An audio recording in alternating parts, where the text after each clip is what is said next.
Hey guys, welcome to Spirit Pig. This is the show that explores how to live a fulfilled life. This is actually our third attempt. We've had internet issues, but I'm gonna reel this intro off as if it's the first time. I'm gonna keep this spontaneity. I'm Duncan CJ. Today I'm speaking with Adam Scorgie. Adam is an award-winning producer, actor, and writer who, since 2007, along with an awesome team, has been creating films that both inspire and challenge the audience. His first documentary feature, The Union, the business behind Getting High, was accepted into 33 international film festivals where it won numerous accolades and is currently the highest ranked Canadian documentary on IMBD.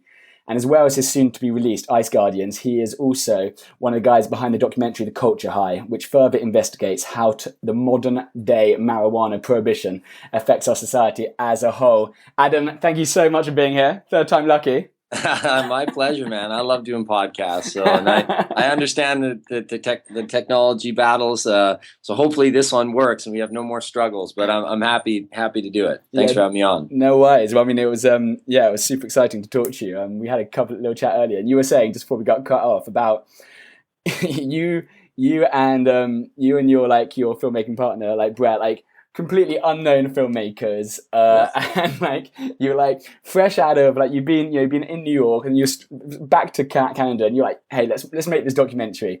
Let's make a documentary about cannabis. And the unknown filmmakers contacting all these top people saying, hey, can you be on my documentary? I'd love to interview you. When you say like that, it's so crazy to think we were able to pull it off. Hey, I'm this guy. I'm out of acting school. Brett and Steven are fresh out of film school. And we're going to go tackle this monstrous subject that has been a political hot button for 4 decades or longer. and we're reaching out to, some of the best in the world. Dr. Lester Grinspoon, the first Ivy League doctor to come out with the real findings of cannabis and speak out about the lies that were spread for numerous years before with propaganda, and law enforcement, the former police chief of Seattle. And then we were fortunate enough to land Tommy Chong and Joe Rogan. I look at the way you just put it there. I'm like, how the fuck did we ever accomplish all that? I don't know. Because we didn't have enough money. It was a lot of passion and tireless amount of work. And from concept to delivery, I think it was 4 years. We started in 2004 and then started doing festivals in 2007. To give kind of an idea of that. My daughter wasn't even thought of when we started production, and I think she was like a year and a half when we premiered in Vancouver. That's what I love, and this is one of the topics which I'd love to touch in on a bit during this interview, because I mean, first of all, just anyone who's out there, I'll chuck the links in the bottom.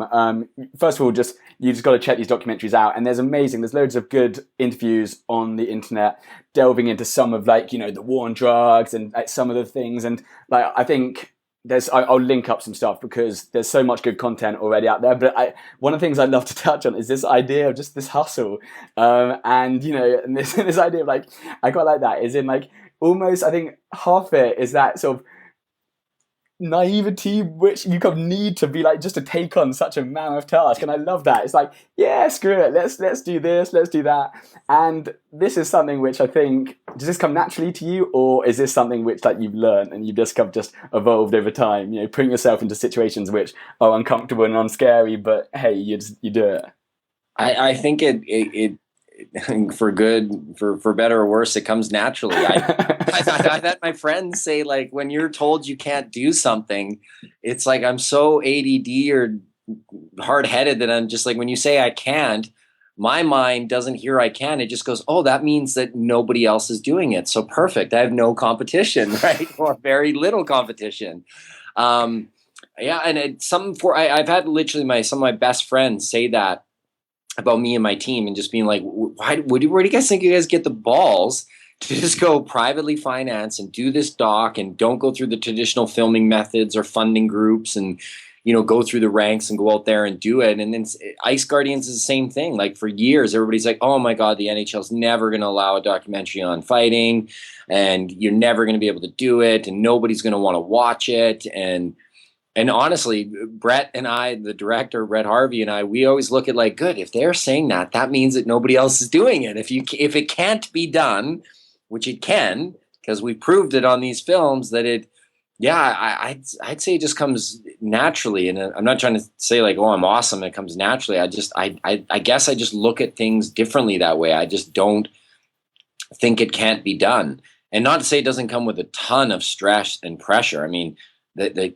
Brett and I just had like one of our, and it happens about once a year where we kind of we get on the phone and we kind of hash it out, and we're stressed and there's pressure and we're trying to do everything. And, as we've become dear friends now, right. Where it was like, we had to go over this stuff and be like, hey man, like, let's not go through emails and let's hash some stuff out. And just that there's a ton of stress there. It's not, as we talked about before we got cut off before, is that, the union, despite it being like, I mean, if you go by the clicks on YouTube and Netflix, it's been seen millions of times, right. Whether those are full views or not. And people would think, oh, well, they must have made a truckload of money. When in fact, my father, who I borrowed almost $250,000 to make that movie, it was still owed up until I think this year there's like $35,000 left. But he was like, I was never planning on getting any of it back. So the fact that you were able to pay that much back, I'm good, right? Like you've done your job, and we can call the rest a wash, right? So there's not the money and glory. I mean, I think people look at Michael Moore, they look at these giant ones that, IMDb says they gross 10, 12 million. Well, that's the lottery winners of docs. There are thousands of docs made every year that barely make any money or barely recoup what they did. So it's, you don't do it for the money. Otherwise, if you were looking at the business model of documentaries strictly from a business perspective, 95% of businessmen would be like, this is a stupid business and we're staying the hell away from it. Oh God. Yeah, so I mean, like you said yourself, like this is a terrible investment. And I mean, it left you guys not just broke, but just like shit, we're in debt. Like, how? I guess the next question is why then? Why? Like, if everything is saying this is a terrible idea, do That's not a do great it. question. Can I ponder that one for a week and get back to you? I don't no. All jokes aside, the reason why is that you get to live an exciting life, though. Like Brett and I truly love what we do. I wouldn't want to do anything else. I love my job. I love getting to travel the world, interview fascinating people, and be inspired and moved after a great interview. When you do one of those, there's ones where afterwards we are fired up for 2 hours talking about what we learned from someone that we sat down with. Right. And it doesn't always have to be a super, like a scholar or someone super. Some people just move you. Some people Brett is so good at, the questions he does and opening people up and kind of this tag team we do, because I'll ask the questions. Right. And I have an acting background. I wasn't very good. I'm a much better producer, but, but at least I know how to engage with someone and let them know I'm really interested in what they have to say. And Brett operates the cameras as well as he directs. So he has this great bird's eye view, or kind of like outside perspective when he's watching. And if he can see kind of chemistry going, or that someone's really getting emotional or passionate about something, he's seeing it through the lens, and he'll be like, hey, follow up more on that. I want to talk about more on that. Let's go off script and just go. Right. And other people are like, how do you do it? Like other directors, like, how do you do it where he's not asking the questions? And I think it kind of gives him a competitive advantage. It's kind of like, I don't know if you played sports, or those that have been competitive in sports, that sometimes sitting down and watching your team can be just as effective as practicing or getting involved. Sometimes looking at it and sitting out for a few games, you can be like, oh, I see with the coach why he was trying to do that drill now. That makes sense. Or I see why he was trying to do that. And I think that's why Brett is able to get these people to open up in ways, we had for Ice Guardians, some of the toughest guys to ever play in the last 60 years.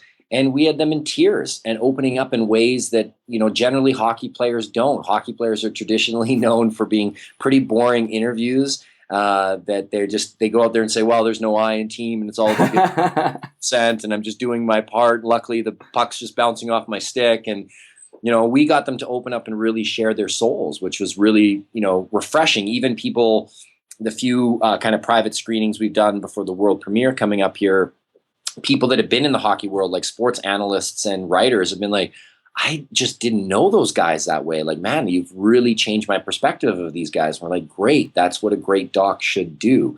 Even if you don't agree with everything in the doc, at least it'll help you to just open up and look at all things differently, which I think everything that Brett and I have worked on, from the Union, the Culture High to Ice Guardians. You don't have to agree with everything that's said in there. That's not our job as filmmakers. If we can get an emotional response out of you and it has you thinking and wanting to do more research after the film, or talking about it, or asking questions, that's what a great doc is supposed to do. We're doc filmmakers. We don't get everything right. Don't take our word verbatim, right? Like, we're just trying to interview the best people in those fields to give you the best perspective. And hopefully they do it in a charismatic way that really puts it.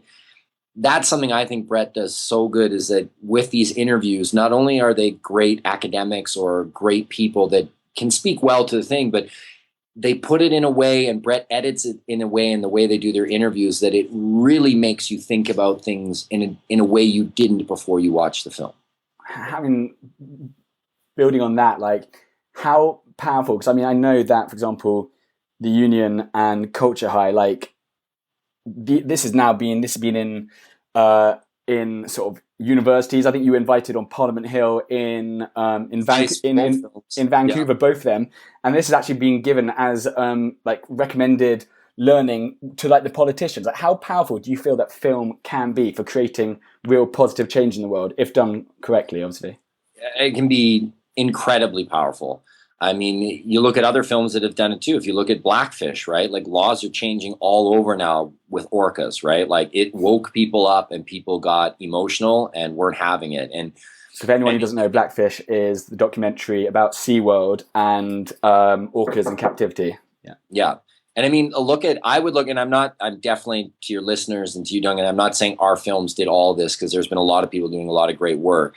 But if you look at the time, from when we did the Union and when it released in 2006 to the Culture High, which released in 2014, if you look at how marijuana laws and how they're viewed by the general public, just from 2006 to now, the votes when we were looking in 2006, who wanted to see marijuana legalization, the fact that Colorado now has it legal in the state, that seemed impossible when we were doing the Union. Like, you're like, there's no way it's ever going to get there.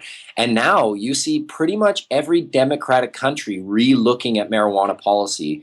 And the medical aspects, when we did the Union, they were still being debated as if there's any real value. And you'll still hear people trying to say, well, there's been no proper studies and this, and there's been thousands. It's just that the way the funding works for proper studies is, in order to get the financing to do a study, you have to be, generally, most of the financing now is coming from pharmaceutical companies that want to benefit from the financing, the studies that they do to then make a drug that they can then own the rights to then sell and make millions. So they're not going to spend the money unless they know they can recoup it. So yes, a lot of the studies before that were funded by, political groups that wanted to show only the negatives of marijuana, or when they were studying it, like, they're saying, oh, marijuana does this. And then, botanists and stuff are like, which strand are you talking about? And how did you consume it? And what fertilizers did you grow with? Because there's like 10,000 strands. And if you didn't check for contaminants in your water and harmful fertilizers and all these other things, how do you know that you're smoking? And then, are you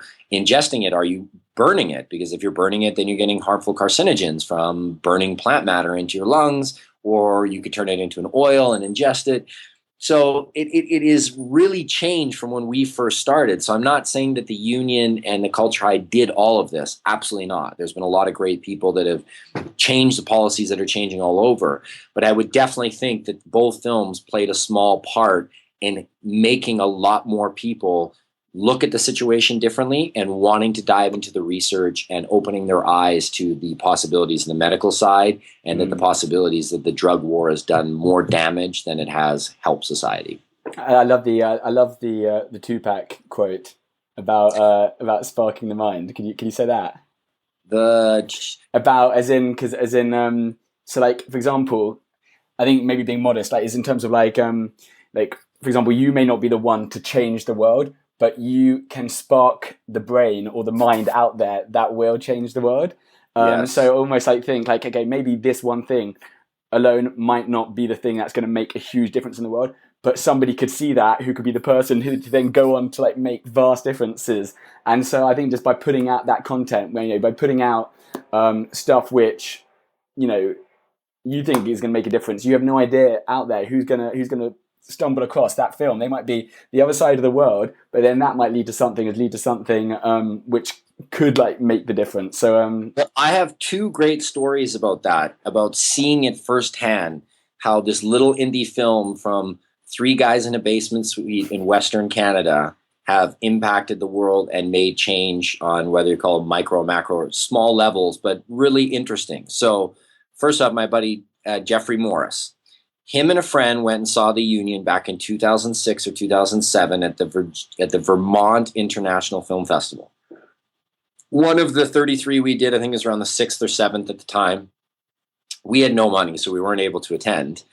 But him and his friend, I believe Matt, went and they saw it. And I think Matt saw it first. And he's like, Jeff, they had to drive 2 hours to go to the second screening list. They're like, you've got to see this movie. My God, it changed my perspective of marijuana. So they went. And then Jeff went and it inspired him so much that he then went to law school at Suffolk University. And he found out about NORML, the National Organization to Reform Marijuana Laws. And there was no chapter at Suffolk, so he started it. And all because of the Union, of watching it, he wanted to start a chapter, be political. It is now one of the largest NORML university chapters with over 3,500 members, and they constantly do political rallies and educate people on the drug wars. And they've had both films come out and screen there. Truly amazing. That was from two guys that went and watched it and then have started a chapter at Suffolk University, graduated from law school there, and went on to continue to be advocates in the space. Another example, which would hit home in the UK, is our associate producer on The Culture Eye, Jason. He was someone that was suffering from fibromyalgia. And I know in the UK, you guys have a real crazy law there where correct me if I'm wrong, but they still don't qualify cannabis as having any medical value yet. Sativex, which is made there, Sativex, or the drug, it's produced there and they ship it to other parts of the country for medical purposes, yet the UK itself does not accept cannabis as having any medical value, correct? I mean, I'm going to take your word for it. I'm not certain, but yeah. So yes. I don't know what the laws change. I haven't been hip to it. Like that's something people often they're like, man, what do you think about the new laws in West Virginia? I'm like, man, I'm on to other films now. Not to say I don't appreciate and respect everything we did in the other ones. I have 3 kids. I have a life. I just can't keep track of all the things. But at the time when we did the Union, that was one of the big hypocrisies. Is that not far from Jason's house was the factory where they made this drug, which is a spray that you put in so there's no carcinogens. You don't have to smoke anything for medical purposes, that was sold to other parts of the world, made in Great Britain, but Great Britain itself does not recognize cannabis having any medical value. So it's really kind of strange of how that operates and does that, and where are you getting the cannabis from, and because that's illegal to grow there. And so anyway, he had reached out to me on Facebook and, talking about the new age of technology, he would just send me these nice messages. He's like, man, your movie changed my world. I started using cannabis for my fibromyalgia. It helps me function. I was able to get off the codeine and stuff, which was destroying my liver. He's like, it has completely changed my life. You have no idea how much your film has helped me. And I was like, really? Like, it seemed crazy to me, right? And we're talking through Facebook, and, you get a lot of crazies through social media, and then you get a lot of great people too. So at first I wasn't sure who he was, and then he just would constantly send me great messages and really supportive, and how much it helped him, and very moving for Brett and I as filmmakers. We're like, wow, we just never knew that the film would do that for people. That's crazy.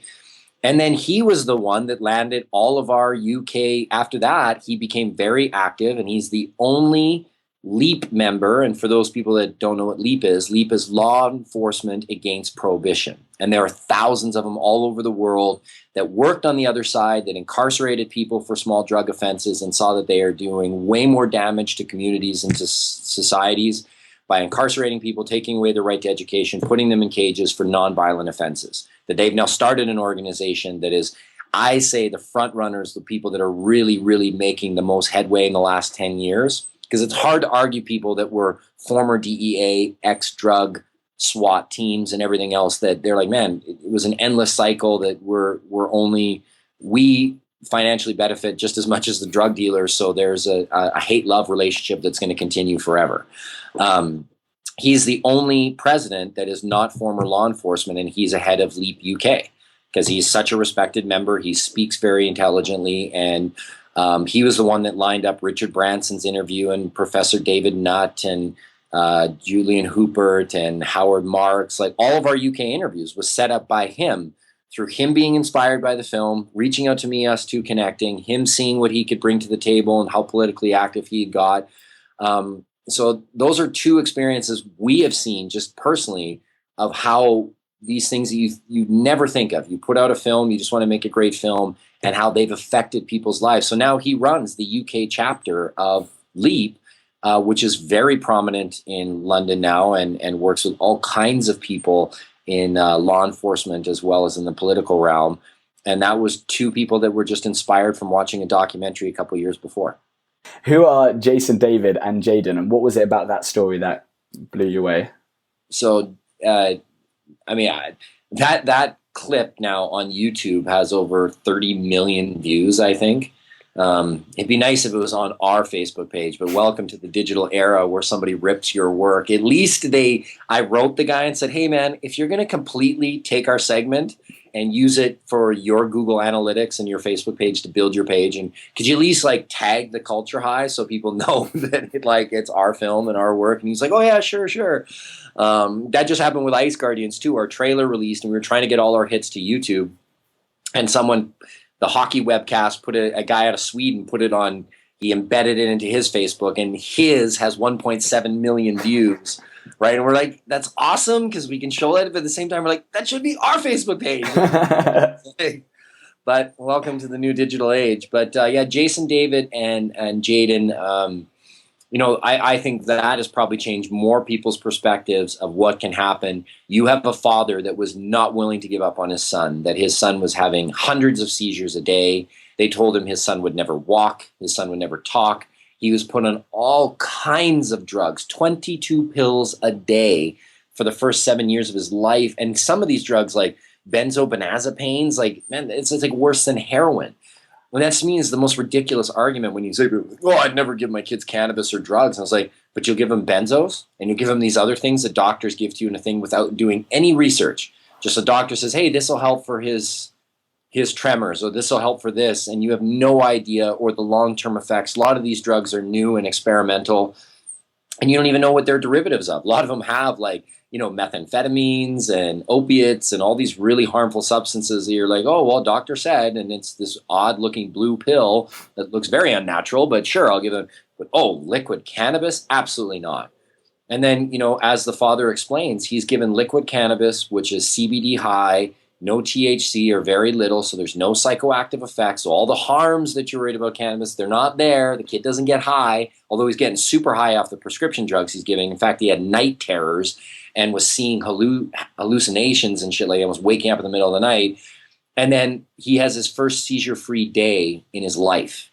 And then all of a sudden, he continues to use it and starts to change his diet and removing sugars and doing these other things that are very harmful to people that can be epileptic. And now the kid is walking and he's going to school and he's having a life.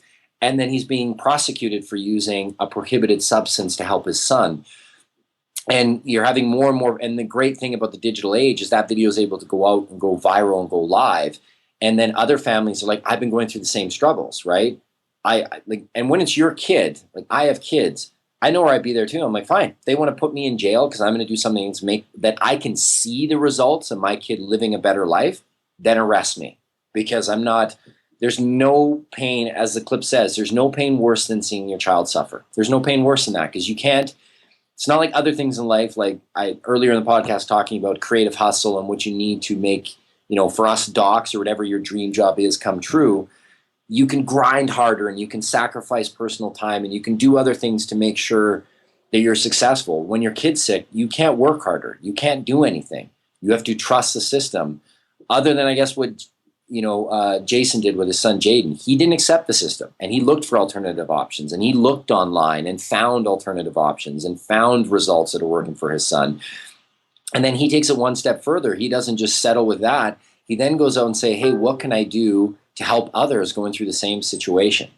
So that's why he jumped on the film. And that's one part that when we screen that movie, there's families crying in the audience almost all the time. And even the first few times I watched it, got really emotional, just the way Brett was able to edit it and put the music on there. And it's moments like that and being able to get that story out there that it's just, how do I ever go back to doing a regular day job that just earns me numbers on a piece of paper that helps me to pay for a lot of things I don't need? It's tough to not want to just continue making films that inspire people and the world in a positive way.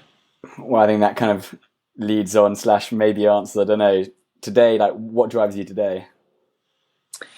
It's that I as I said earlier, I love what I'm doing. I love being inspired and being passionate and being moved by interviews that I do and seeing my film. One of my favorite things is when we get to screen one of our films to a full audience. Like I get giddy. People are like, they're like, oh, do you want to sit out in the lobby? I'm like, no. I want to sit in the theater and watch. And people are like, but you've already seen it like hundreds of times. I'm like, but I've never seen it with this audience. Right. So it's totally new going through it with an audience and seeing where some people laugh where other people didn't, or other people get emotional where other people didn't, or they get frustrated, or it is so moving to do that. And another part that's really cool that we just never expected as filmmakers, when I organize these premieres, which are super stressful, and there's days when I wonder, I'm like, why do I put so much pressure on trying to organize these private screenings and everything? But they're like a wedding. I have people that come out that haven't been out in years. I haven't seen them since the last movie premiered.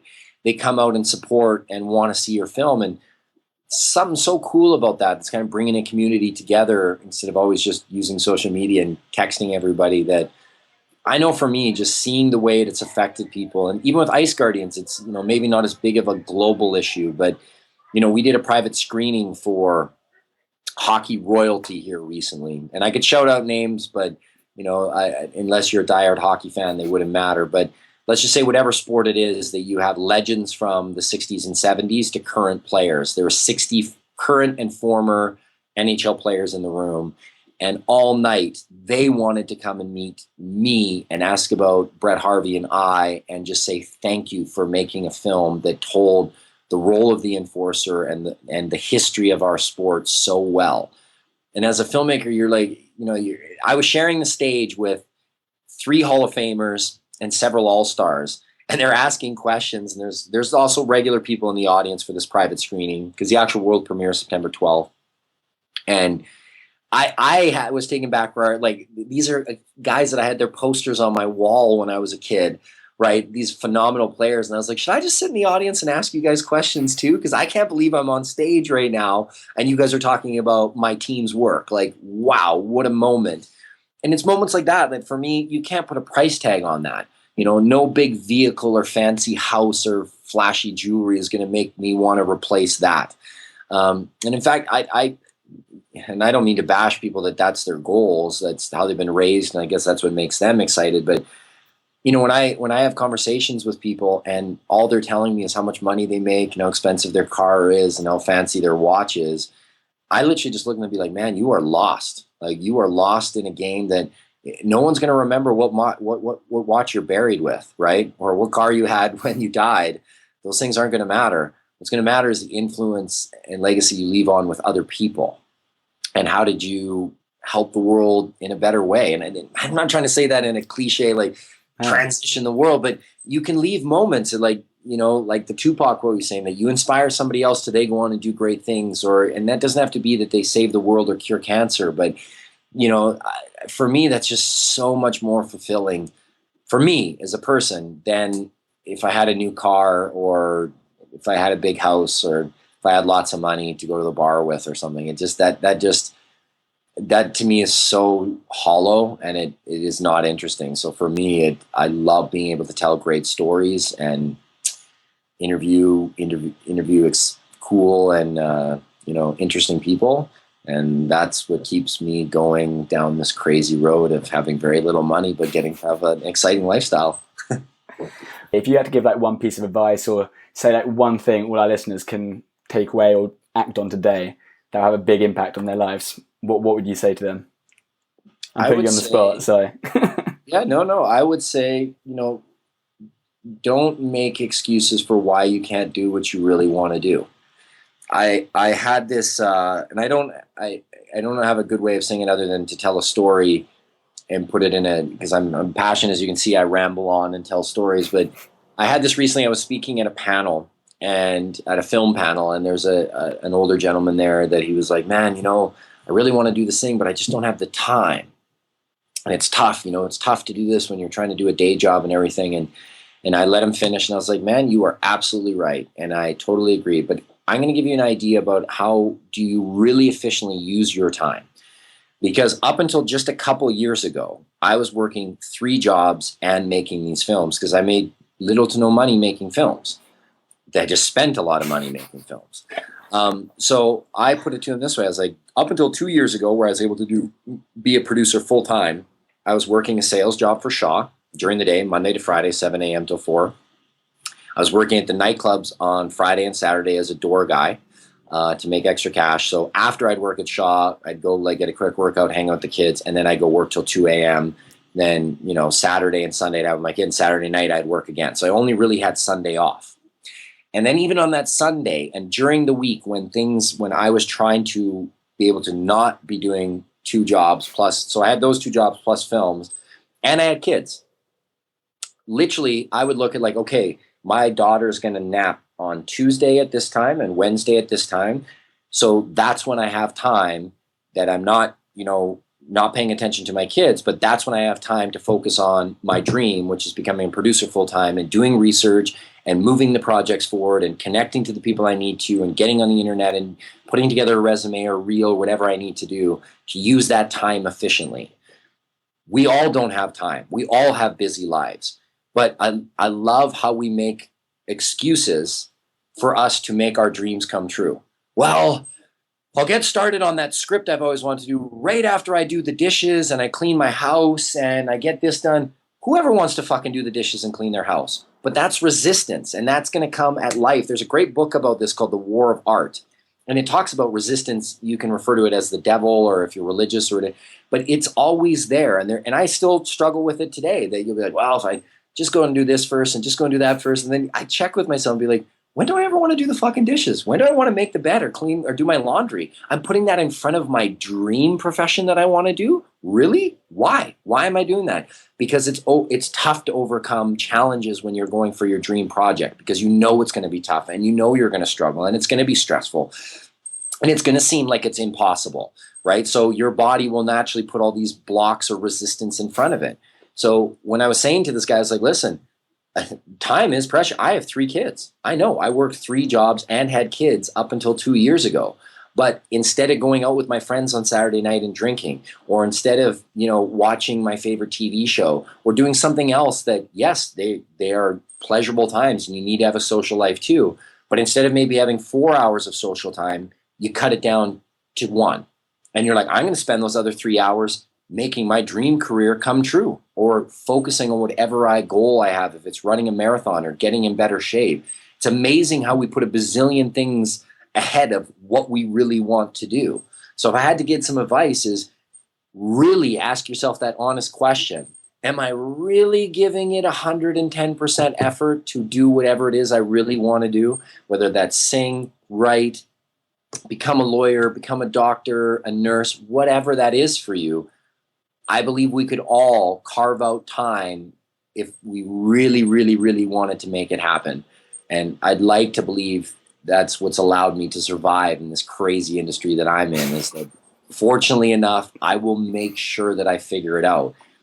Even now, this morning, I got to fly to Vancouver. There's a lot of press going on with Ice Guardians.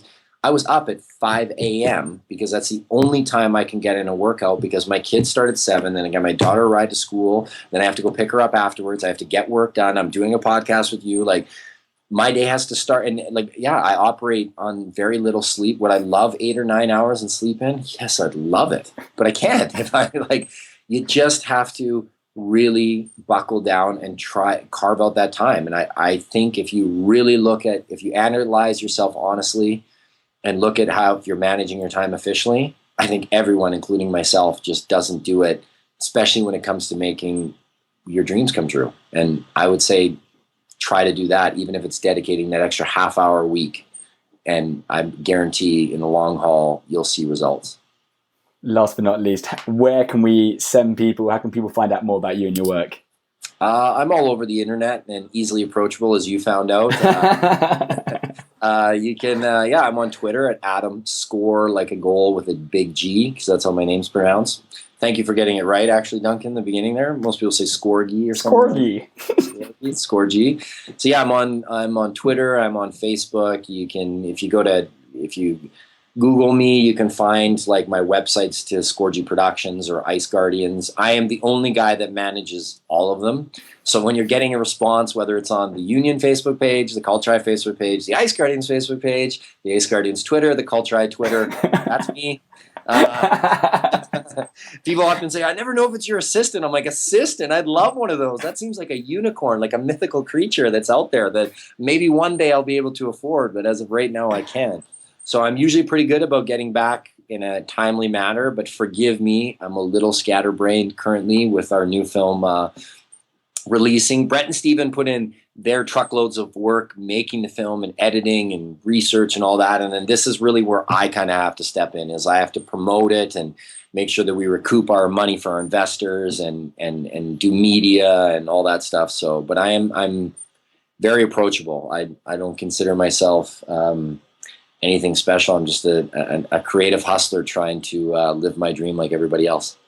Adam, thank you so much for speaking with me today. It's been a lot of fun. Pleasure, man. Thank you very much for checking out my work and having me on.